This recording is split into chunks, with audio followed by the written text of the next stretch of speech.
Well, as businesses across the country close down to help contain the spread of COVID-19, many are already feeling the economic impact, and it's particularly hard on small businesses. Kalsamrit Gym in Bownmanville is a martial arts training area that offers programs for kids and helps support parents during school strikes. It is now closing. Joining me now is owner Brendan Kalijundic. Good to have you with us this morning under such terrible circumstances, of course. I want to jump to March the 12th because your gym put out a Facebook post saying it would be, quote, business as usual, and yet 4 days later, the gym closed. What happened in the interim? Well, first off, thanks for having me. And first off, if I could just touch base real quick, I want to thank everybody that's continuing to support any small business during this time. And specifically in the martial arts world, anybody continuing their martial arts memberships and supporting their gyms, you guys don't know how much it means to keep us alive. But what happened is every day it continued to get worse from March the 12th. Originally March the 12th, you'd see other local businesses still operating and opening. The panic wasn't as bad, but it continued to get worse every day. And as we continue to follow it, we would see more businesses close and more health concerns being brought to us by, the news media.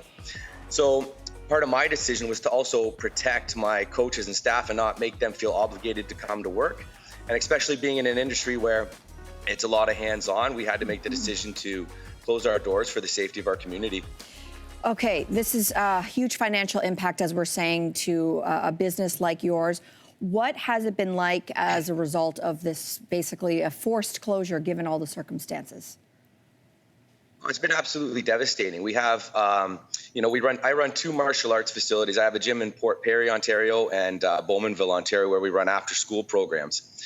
I have about 2 buses, 5 different vehicles where my insurance to be transporting children around for after-school programs is in, we're looking at about $5,000 a month. And with schools being canceled and having no after school programs, my rent isn't, is still being paid. My insurance still has to be paid, but I'm not getting the income from after school programs, which is 30% of my business. When we first sat down and looked at this, once everybody was kind of being told to stay home and businesses were closing, I had to make an assessment and look at my business, just like so many other martial arts gyms around me, that, who's going to come in during this time and sign up for a martial arts gym membership?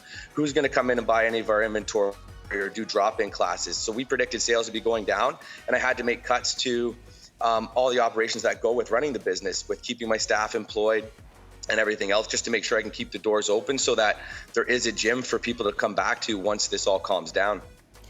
Everyone's trying to get, very creative. We only have a few seconds left, but any alternatives that you're considering, maybe offering something online, something where income can still come in, but social distancing can still happen, anything like that maybe on your radar? Yeah, we're going to be reaching out today. So today I have my staff coming in, some of them that still have some work available. We're going to be calling our members, reaching out to them, seeing what we can do for them one-on-one at home.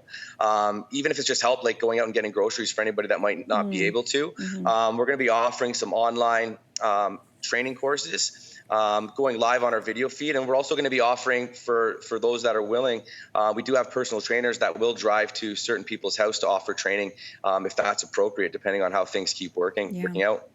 Listen, Brendan, we're thinking of you and other small business owners like you. We wish you the very best. This is a tough time for a lot of people. Hang in there. We'll be thinking of you and hopefully get some updates as this thing continues. So best of luck to you. I appreciate it. Thank you so much. Thank you. Thanks for joining us. Thanks for watching. If you like this, be sure to subscribe here. And you can check out more Your Morning videos right here.